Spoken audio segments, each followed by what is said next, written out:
Welcome to the North Shore Performance Podcast, where we take a deep dive into health and fitness for everyday people and the athlete in all of us.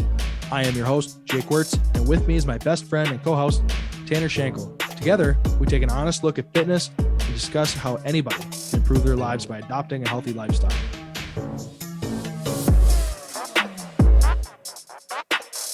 And welcome back to another edition of the North Shore Performance Podcast. My name is Jake Wirtz. Like I said in the intro, this is Tanner Schenkel.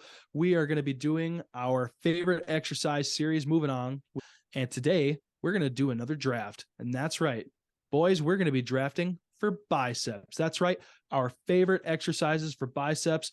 And once again, I'm going to kick Tanner's ass in this draft. We'll see. You definitely do get better arm pumps. You're way more vascular. So I'm going to give you some kudos to that already.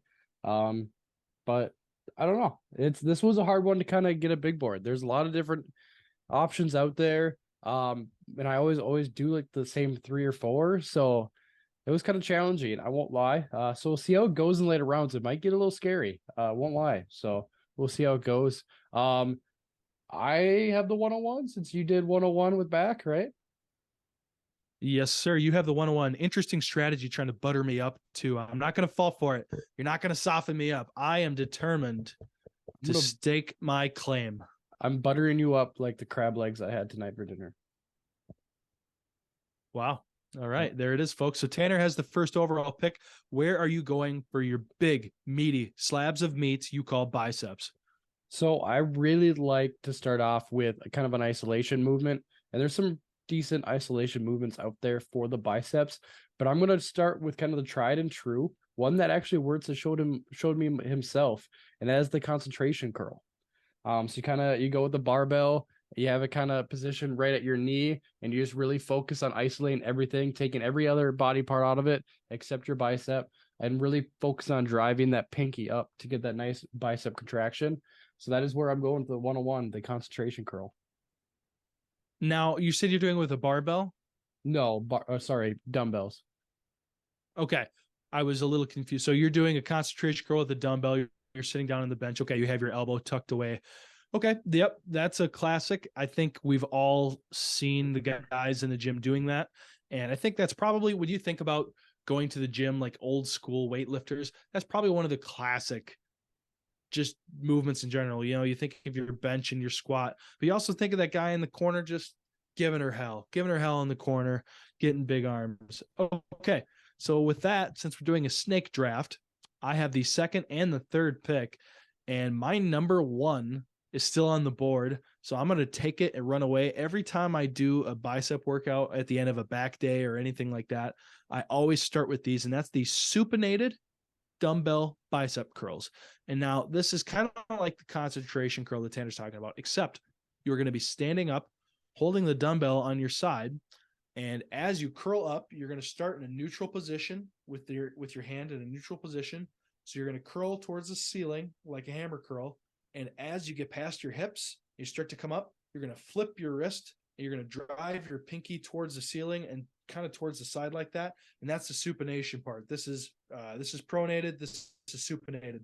So you're going to start in a neutral grip and you're going to supinate as you come up and really drive through that pinky. A little tip that I like to do.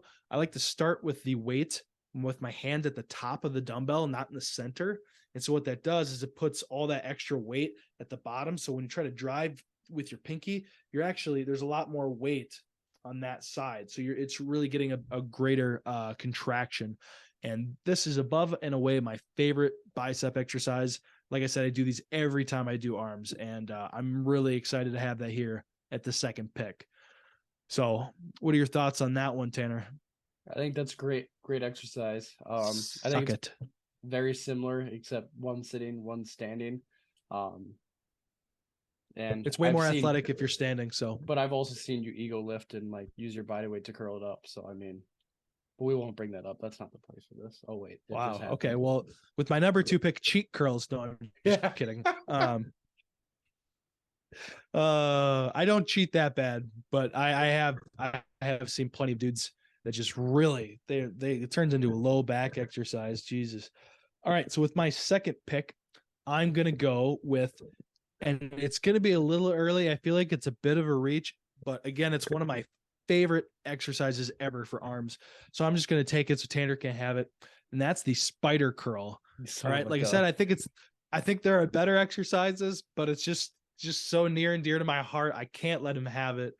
So spider curl, for those of you who don't know, you lay flat face down on an inclined bench with two dumbbells and you let them hang out in front of you. You can do the supinated thing too if you want. I usually do start with a neutral grip, supinate it up.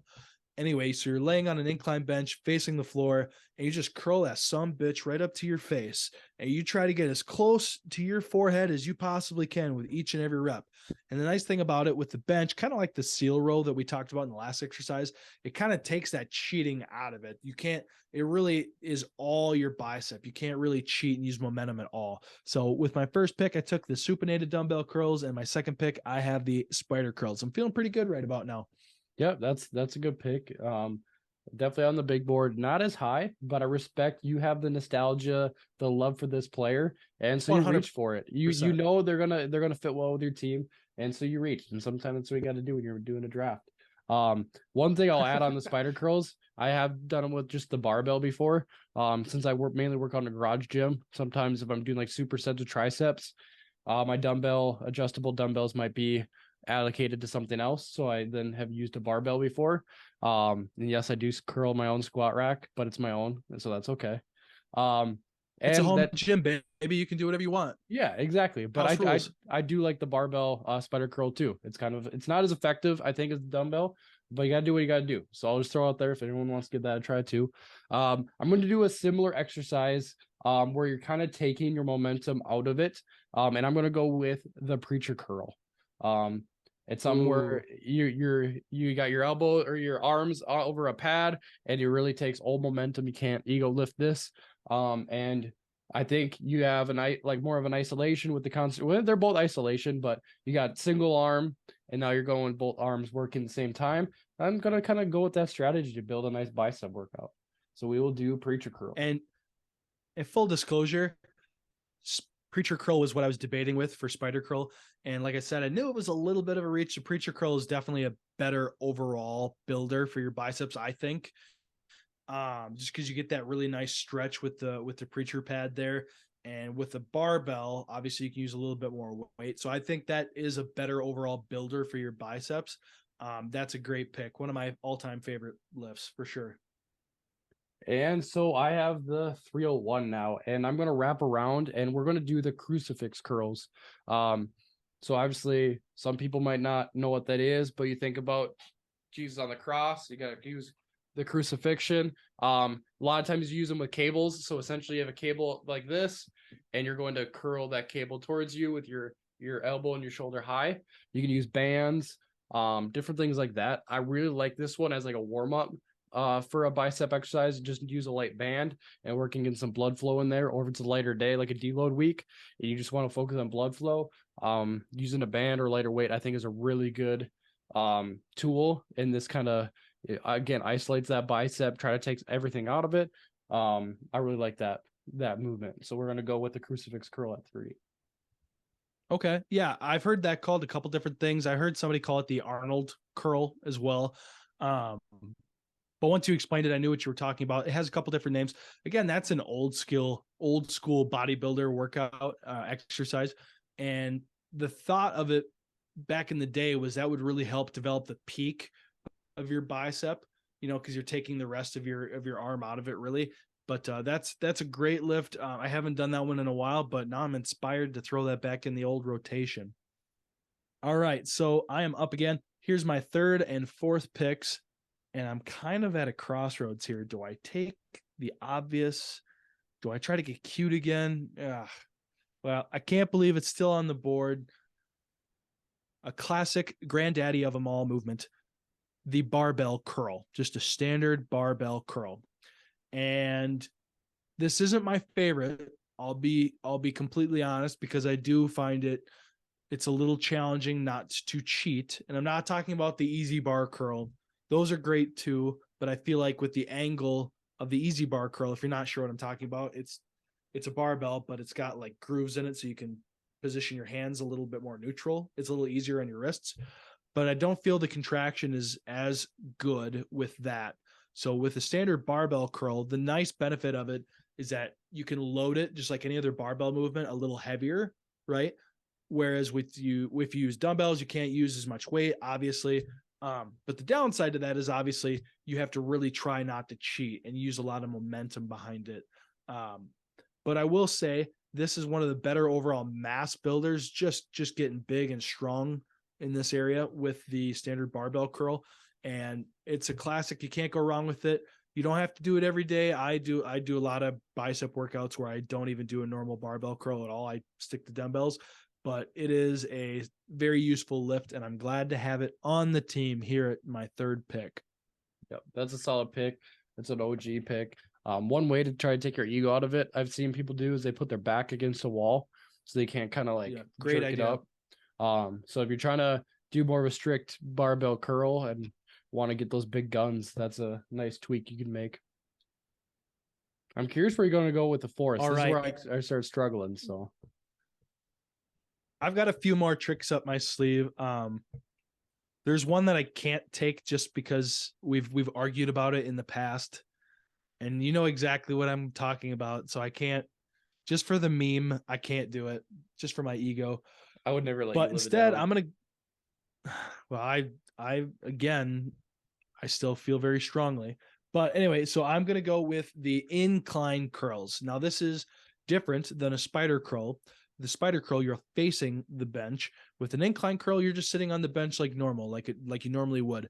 You let your arms hang down by your side and you curl that weight up towards you. And what it does with your arms behind you, kind of similar with the spider curl with your arms in front of you, it kind of takes the momentum out of it.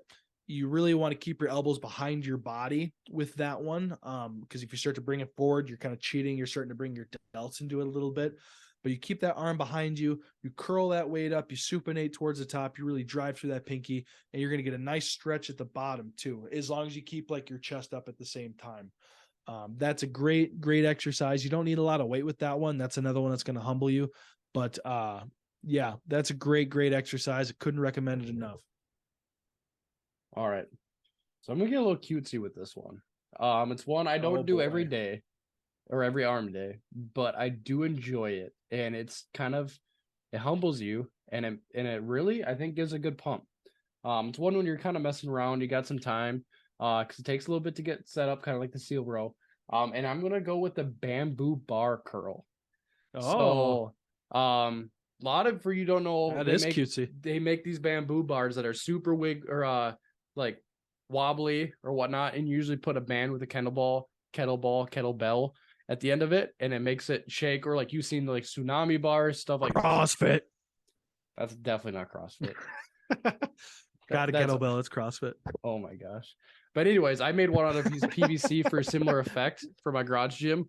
And every once in a while I like to do that. And while it's shaking and wobbly, it really forces you to contract.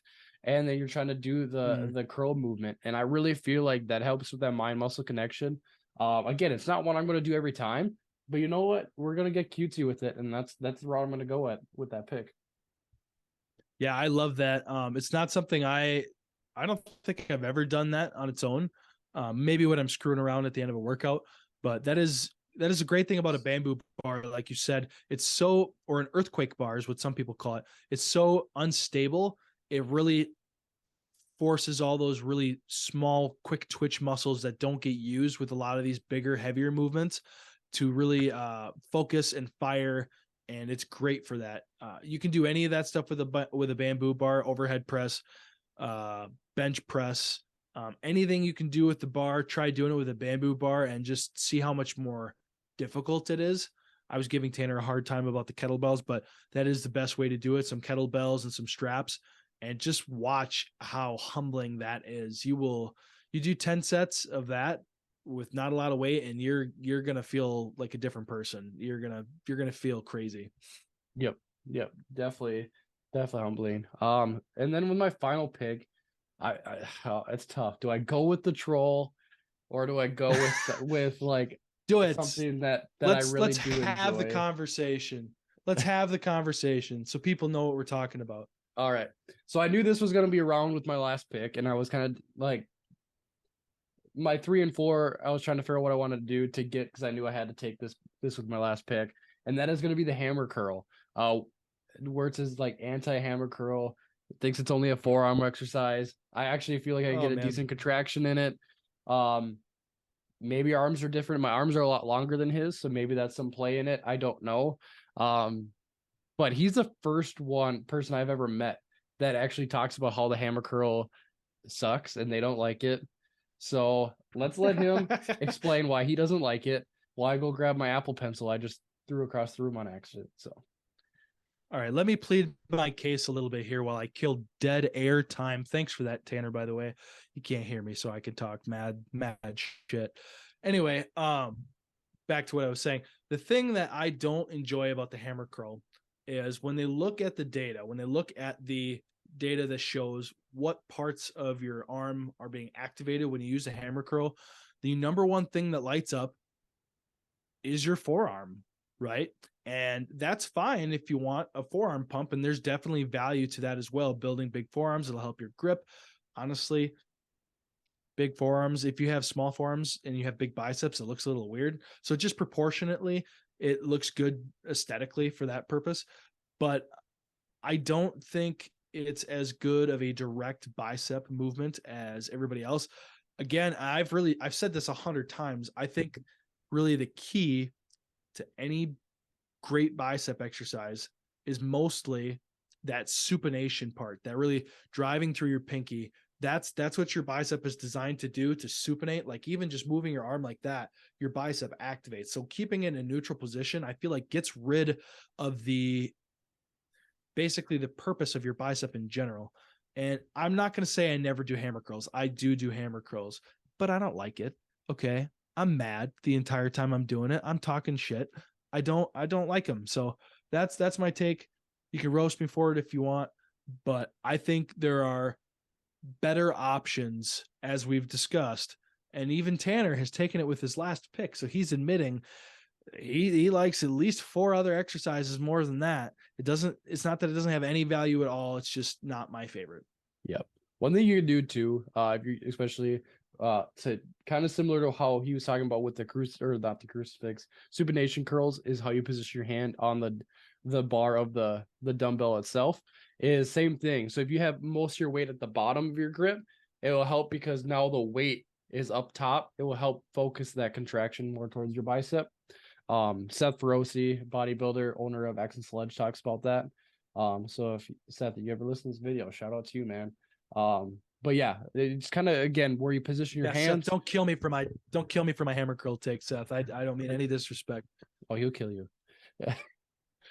He could, yeah, easily. But I think again, a lot of these bicep movements, it's where you position your hands, that kind of stuff, to really get that contraction. So remember that when you're giving these as a try, is play around with different grips and see if you can get that mind muscle connection down. But let's get this wrapped up here. Where are you going with your last pick? And I just want to follow up with one more thing and touch on something. Like we talked about with the back exercise series, there are so many different cues that are helpful. And that's why when we talk about hand placement and driving through your pinky, or when you're doing back stuff, pulling through your ring finger, pulling through your elbows, those kinds of things, like these are just little tips to help really improve that mind muscle connection. Because just going through the motions, you're not going to get the contraction that you want, and you're not going to get the best bang for your buck. We're trying to help you get the most bang for your buck. These are the most effective exercises in our opinions. These are our favorites. And these are little cues that we're giving to try to help drive that efficiency, drive that productivity, so that way you're not wasting your time and you're getting the most out of it.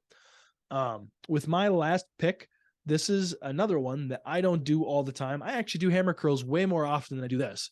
And if hammer curls were still here on the board, I would have taken it. But I'm going to go with the old school drag curl. Now, this is a great exercise for multiple different reasons. It's kind of similar to the incline curl, to be honest with you, because you're keeping your elbows behind you. But essentially what you do, and you can do this on a Smith machine. Oh, I know, heaven forbid, a Smith machine. This is one of the few applications I think it has, because it is generally a shit thing. But the drag curl, you can do this with a dumbbell, or sorry, a barbell or a Smith machine. All you're doing is you're going to put the bar in front of you, and you're going to curl that weight up to the top. But the entire time you do it, you keep that bar in contact with your body. And that's why it's called a drag curl, because you're dragging it up your body.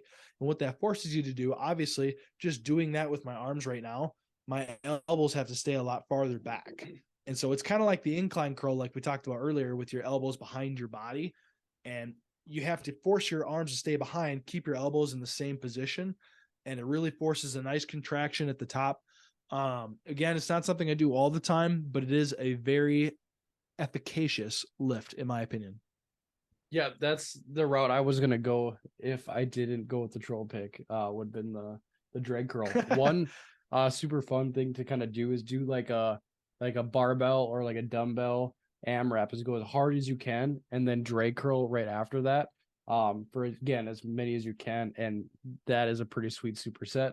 I know usually superset you're not supposed to do the same muscle group, but you know what, YOLO, that's a sick superset. Highly recommend. That's almost like a drop set if you think about it, because your drag curl is probably not going to be as heavy or as intense as your dumbbell curl. And I think there's a lot of value to be had with drop sets. We can talk on that on a different podcast, but especially with smaller muscle groups like biceps and triceps. I mean, for most people, they're smaller muscle groups, but but doing those drop sets for muscle groups like that, I think there's a lot of value just squeezing that little bit of extra volume out and just really bringing that intensity where you need it to be. Yep, I agree. I really like drop sets, or just that kind of philosophy with training. Getting those smaller muscle groups, blood flow is so important. So the more contraction you can get and just that more blood just pushed in there, adding that nutrients into your muscle, the better chance you have to accomplish your goals. Because you're going to the gym, you're not going in there to get smaller arms. No one's ever said that in their life. We all know everyone's trying to get bigger arms. So you can put that on stone. No one's trying to get smaller arms. All right, Tanner, why don't you go ahead and tell us your team, and then we will let the people decide who had the better draft today. All right. So starting off, we got a nice concentration curl. Then we go preacher curls, crucifix curls, bamboo curls, and hammer curls. That was a lot of curls, but again, curls for the girls. Yes, and this is a biceps only episode and draft. We're not necessarily recommending that you do all of these together in one workout. Your arms might fall off, but we have done 1,000 rep challenge before, Tanner and I and a couple of our other friends, and we probably hit everything on this list for a little bit, for a few sets each. That was an intense day. So my draft goes the following. So with my first pick, I went with the supinated dumbbell curl. Then I went into the spider curls. Was that my next pick? Yeah, that was Can't remember. Yep. So supinated curls, spider curls, incline curls, barbell curls, and then drag curls. That was my draft. Folks, let us know who had the better draft. If there's anything we missed, if you have a favorite, if you have a hot take when it comes to a particular lift that is trash, you let us know. We are all ears. We want to hear your thoughts and opinions on this episode. Please share and subscribe. And as always, no excuses, no regrets. See you guys. Goodbye.